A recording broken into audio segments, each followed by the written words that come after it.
your boxes. Fair on, have a wander for 5 minutes and sit down again. Michael, you had a very difficult debut. You came in against Australia in a summer that England were having a rough time. David Gower was captain in 1989, and that first match wouldn't have held too many great memories for you. Terrible start. It was a tough time for England. Rebels had gone to South Africa. We didn't have much of a team. We were getting trounced by Australia. My first day in Test cricket, I watched Mark Taylor and Jeff Marsh put on 310, I think, for the first wicket all day. We were in the field for 2.5 days, and then I was out second ball for naught. I remember at the end of the game Ian Chappell saying I should stick to leg spin and forget batting, so it was a fairly unremarkable debut. All right, then you didn't tour in the winter. In fact, we went together to Zimbabwe with England A, but the following summer you got into the side and got going at Trent Bridge with a maiden Test match 100. You've enjoyed Trent Bridge over the years? Yeah, it's been a kind of lucky ground. That was the third Test, and I got 100 in the third Test, and I think it's so important to get a good start as a young player because it takes a bit of pressure off you. And enables you to feel confident in your abilities. How's Stewie's hair? Is that I know. Did you notice then, even at that stage, that there was the big gulf that we've heard you talk about so much now between county cricket and Test match cricket? Well, there was certainly a big gulf in my debut Test and the second Test against Australia because I'd just come out of university, and to play a confident and strong Australian side was a huge gulf in class. But actually the winter that you talked about before did me a hell of a lot of good because had a series of sessions with Jeff Boycott and some tough fast bowling nets in Headingley. Then we went to Zimbabwe where I got some runs and confidence was high going into the next summer. It was also a big match for you, Alec, your first match in an England shirt. And we've got you here just fidgeting a bit, as you've been known to just get things right. You don't like where the sight screen is there for a start, do you? And then pushing one through the covers. Just talk for a moment about your father's influence on this early part of your career, because you'd actually played county cricket for, what, 8 years before you were picked? Yeah, I'd have made my debut 81 for Surrey, and then Test debut 1990. And he was manager, stroke coach of Surrey. He signed me in 81, and then obviously picked or helped pick me for that West Indies tour, followed by the New Zealand game there. Difficult for you to have the problem of father as manager? It's never bothered me. I don't think it's really bothered him either. It's a story, you know, whether it be nepotism. I've always said I didn't know what the meaning of the word, so it didn't affect me. But it was a story for the newspapers, the media. But I know that if you're good enough, he'd pick me, and if I wasn't playing well enough, he'd drop me, and he's done both. Rumour had it that you even called him manager at home. Is that right? Yeah, he got into a bit of a habit.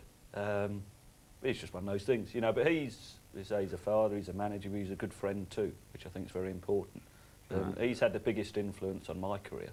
A lot of people have helped me. Jeff Arnold, Kevin Gartrell, someone out in Australia has helped me. But Dad would have had the biggest influence. How I play the game and go about things. So what did he have to say when Atherton did you twice in the match at Fenners in, I think it was 1988? We might just remind ourselves of the art that Atherton has left behind with his back problems.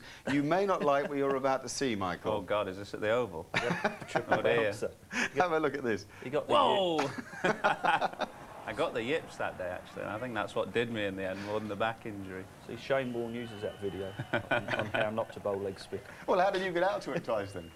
Well, once hit it to cover at Fenners, probably bored by then facing Athers, and the other time was here at Old Trafford against Lancashire when... Oh! Yeah. When you did that did you? Out. No, it was given out caught behind, and yeah, I hit the ground very hard, failed to hit the ball, but Athers appealed and got given out.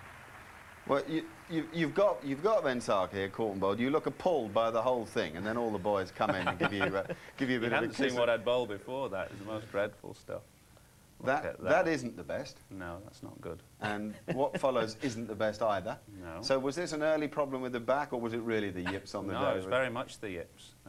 I'd bowled a lot that summer. You got 50 odd, was it 50? And bowled quite well for Lancashire, funnily enough, and just lost it that day at the Oval. I don't know why. I mean, you stopped bowling really because of the back.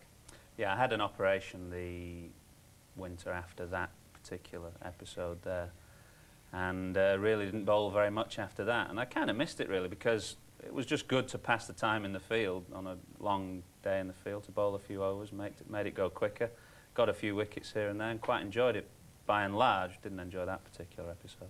when you first came across this kind of, well, we've often called him the scruffy lad from He's not that tidy. Manchester Grammar and Cambridge University, did you sort of get on at all at first, or were you poles apart in kind of style? We didn't get to know each other really, obviously, until we played for England. And it probably wasn't until the Australia tour of '91 where we actually spent some time in each other's company. And as time went on, we sort of grew in our relationship.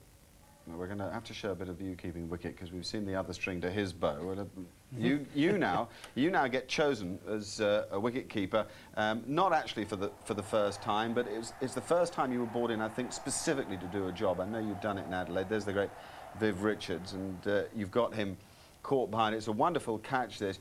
At this stage, did you see wicket keeping as a help to your career or a hindrance? Were you still thinking of being an opening batsman? It certainly helped. I hadn't opened at that stage for England. I went on that tour of 1990 to West Indies as a second keeper to Jack Russell. And it wasn't until this summer, when we were 2-1 down against the West Indies, and as has happened on numerous occasions since, they needed to win the last test match. So I kept wicket, and kept wicket reasonably well, got some runs. Then the following test match we played Sri Lanka at Lords, and I played as a batsman. Jack came back in. And then that winter, I'm right in thinking, Jack kept again. So very early on in my test career, I was just a batsman who kept now and again, and the same at Surrey. I think I only had 1, possibly 2 full years as a keeper for Surrey. But I've kept more for England than I would have done for my county. Yeah, it's a sort of strange anomaly. Now, we want absolute